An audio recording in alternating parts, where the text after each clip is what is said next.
একজন ভালো নেতৃত্বের বৈশিষ্ট্য হচ্ছে নেতা তার ফলোয়ারের সাথে কি করবে? ইন্টারেক্ট করবে। এখানেই বস আর লিডারের মধ্যে পার্থক্য। বস কি করে? অর্ডার করে শুধু। বসের কাজ হচ্ছে এই ডুজ অ্যান্ড ডোন্টস বলে দেয়, এইটা করা যাবে ওইটা করা যাবে, মানে অর্ডার করে, ডিরেক্ট করে। কিন্তু লিডার কি করে? গাইড করে, মেন্টরিং করে, ইন্সপায়ার করে, মোটিভেট করে। So here is the difference between leader and boss. তাহলে বসই হওয়া যাবে না। নেতা হইতে চাইলে বসই হওয়া যাবে না। You have to interact with your followers. আপনার ফলোয়ারের সাথে ইন্টারাকশন লাগবে, তবেই আপনি নেতা। আমরা দেখি রাসূল সাল্লাল্লাহু আলাইহি ওয়াসাল্লামের কেমন ইন্টারাকশন ছিল। রাসূল সাল্লাল্লাহু আলাইহি ওয়াসাল্লাম যে কোনো বড় ডিসিশনে সাহাবাদের সাথে কনসালটেশন করতেন, পরামর্শ করতেন, তারপরে সিদ্ধান্ত নিতেন। ওয়াশাবিরহুম ফিল আমর, এই আয়াতের ভিত্তিতে তিনি সবার সাথে কী করে নিতেন? সাহাবাদের সাথে পরামর্শ করে নিতেন। আপনারা দ্বিতীয় হিজরির যে বদরের যুদ্ধের কথা জানেন, বদরের প্রান্তরটা মদিনা থেকে প্রায় 130 কিলো দক্ষিণ পশ্চিমে। তো ওখানে গেলেন মদিনা থেকে। তিনি যাওয়ার পরে এক জায়গায় তিনি সেনা ক্যাম্প স্থাপন করলেন। স্থাপন করার পরে হাব্বাব ইবনুল মুনজির রাদিয়াল্লাহু তাআলা আনহু তিনি জিজ্ঞেস করলেন, ইয়া রাসূলুল্লাহ, এই যে আপনি এই জায়গায় বদরের প্রান্তরে সেনা শিবির স্থাপন করলেন, সেনা ক্যাম্প স্থাপন করলেন, এটা কি আল্লাহর দেখিয়ে দেয়া কোনো জায়গা নাকি আপনার ইচ্ছায়? তিনি বললেন, আমানজিলান আনসালাকাল্লাহু লাইসা লানা আন নাতাকদ্দামাহু ওয়ালা নাতাআখারা আনহু। এটা কি একেবারে ফিক্সড আল্লাহর পক্ষ থেকে ওহী যে এখানেই শিবির স্থাপন করতে হবে, নাকি আমহুয়া রায়ু ওয়াল হারবু ওয়াল মাকিদা, নাকি এটা যুদ্ধের কৌশল হিসেবে আপনি নিজ থেকে করেছেন? রাসূল সাল্লাল্লাহু আলাইহি ওয়াসাল্লাম বললেন, না, এটা কোনো ওহী না। আমার কাছে মনে হয়েছে, আমার যে অ্যানালিসিস, আমার মনে হয়েছে বদরের যুদ্ধে এখানেই আমাদের পজিশনিংটা হইলে ভালো হয়। হাব্বাব ইবনুল মুনজির রাদিয়াল্লাহু তাআলা আনহু বলেন, না, ইদান লাইসা হাযা বিমানসিল ইয়া রাসূলুল্লাহ, তাহলে এইখানে যদি আপনার নিজ থেকে আপনি এটা ডিসাইড করেন, আমি আপনার অনুমতিক্রমে বলতে চাই ইয়া রাসূলুল্লাহ, এটা সুন্দর জায়গা হয়নি। সুন্দর জায়গা হয়নি? তাহলে কোথায়? হাব্বাব বললেন, ওইখানে, ওই যে বদরের একটা কুয়া আছে, এখানে পানির সোর্স আছে। আমরা যদি ওইখানে একটা ব্লকেট দিয়ে দাঁড়াতে পারি, তাহলে কোরাইশরা এসে আর পানি খেতে পারবে না। ওরা পানি না খেয়েই মরবে, যুদ্ধেও মরবে, পানির অভাবেও মরবে। আল্লাহু আকবার। এক মুহূর্ত দেরি করলেন না রাসূল সাল্লাল্লাহু আলাইহি ওয়াসাল্লাম। এই অপিনিয়ন পাওয়ার সাথে সাথেই বললেন, এই সেনা ক্যাম্প এখান থেকে উঠে হাব্বাব যেখানে বলেছে ওইখানে যে সেনা শিবির স্থাপন করো। এক সেকেন্ডও দেরি করেন নাই। তাহলে কোনো ইগোইস্টিক ঝামেলা ছিল না, ভেরি অ্যাকোমোডেটিভ ছিলেন রাসূল সাল্লাল্লাহু আলাইহি ওয়াসাল্লাম। আমরা অনেক সময় নতুন কোনো কথা শুনলে, কোনো রিফর্ম শুনলে, শ্রোতাদের মধ্যে থেকে কিছু একটা শুনলে আটকে উঠি, চেঞ্জ করতে চাই না, রিজিড হয়ে থাকে। এই রিজিডিটি রাসূল সাল্লাল্লাহু আলাইহি ওয়াসাল্লামের মধ্যে ছিল না। ভেরি অ্যাকোমোডেটিভ ছিলেন, ইজিলি ওপেন আপ করতে পারতেন। মুহূর্তেই বলেন, ঠিক আছে, আমি যেখানে করেছি আসলে ঠিক হয় না। হাব্বাব যেখানে বলেছে সবাই ওখানে যে সেনা ক্যাম্প স্থাপন করো। আল্লাহু আকবার। উনি চাইলে বলতে পারতেন, এই হাব্বাব, তুমি কি আমার চেয়ে বেশি বুঝো? আমি তো নবী, তুমি আমার উম্মাহ, আমার কাছে ওহী আসে।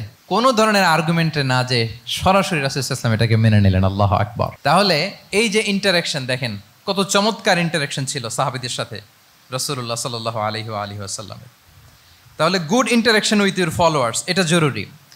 আমরা যদি খন্দকের ঘটনা দেখি, খন্দকের যে পরীক্ষা খনন করা হয়েছিল, এটা কিন্তু কোনো মদিনার বা মক্কার কোনো আরাবিয়ান সাহাবাদের কাছ থেকে এই পরামর্শ আসেনি। এসেছে কার কাছ থেকে? সালমান আল ফারিসি। বাড়ি কই? সেই ইরান, ইয়ামান না, ইরানে। উনি হি ওয়াজ পার্সিয়ান, উনি ইরান থেকে আসছে। তাহলে ইজিলি তিনি সাহাবিদের কাছ থেকে চমৎকার অপিনিয়ন আসলে সেটাকে পিক করতেন এবং তাদের সাথে চমৎকার ইন্টারাকশন ছিল। সাহাবিদের সাথে, ফলোয়ারদের সাথে ওনার কতটা গভীর ইন্টারাকশন ছিল, ছোট্ট একটা হাদিস বলে, হাদিসটা সহিহ, মুসনাদে আহমদ ইবনে হাম্বালে এসছে। আমি এই পয়েন্টটা শেষ করছি। রাসূল সাল্লাল্লাহু আলাইহি ওয়াসাল্লামের যুগে এক সাহাবী ছিল, তার নাম ছিল জাহির ইবনে হারাম আল আশজাঈ। জাহির, সাহাবীর নাম কি? সবাই বলুন, কি নাম? জাহির রাদিয়াল্লাহু তাআলা আনহু। উনি মদিনায় থাকতেন না, উনি মরুপল্লীতে থাকতেন, মানে বেদুইন ছিলেন আর কি। মদিনা তো শহর, সিটি, উনি সিটিতে থাকতেন না, উনি থাকতেন মরুপল্লীতে। ওখানে তিনি অর্গানিক ফলমূল, শাকসবজি চাষ করতেন। রাসূল সাল্লাল্লাহু আলাইহি ওয়াসাল্লাম ওনার এই অর্গানিক ফলমূল আর শাকসবজি খুব পছন্দ করতেন। ফলে উনি প্রায় সেই মরুপল্লী থেকে রাসূল সাল্লাল্লাহু আলাইহি ওয়াসাল্লামের জন্য অর্গানিক ফ্রেশ ফ্রুট আর শাকসবজি মদিনায় নিয়ে আসতেন এবং এগুলো ফ্রিতে দিতেন রাসূল সাল্লাল্লাহু আলাইহি ওয়াসাল্লামকে অ্যাজ এ গিফট। উপহার হিসেবে রাসূল সাল্লাল্লাহু আলাইহি ওয়াসাল্লামকে মরুপল্লী থেকে চাষ করে আনা ফলমূল, শাকসবজি দিতেন।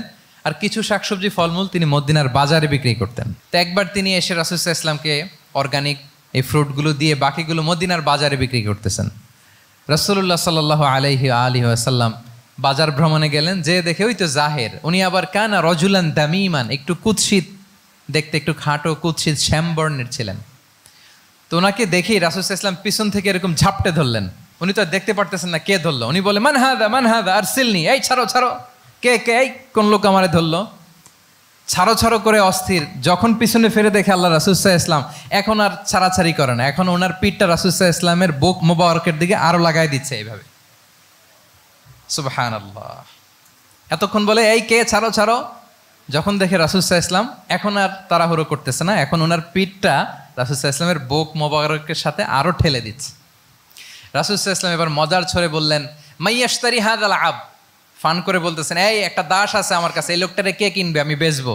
জাহের রাদিয়াল্লাহু তাআলা আনহু বলেন, ইয়া রাসূলুল্লাহ ইদান ওয়াল্লাহি তাজিদুনি কাসিদান, আমি কালো মানুষ, আমি সস্তা মানুষ, আমারে বেচলে বেশি দাম পাবেন না আপনি, আমি তো সস্তা মানুষ ইয়া রাসূলুল্লাহ।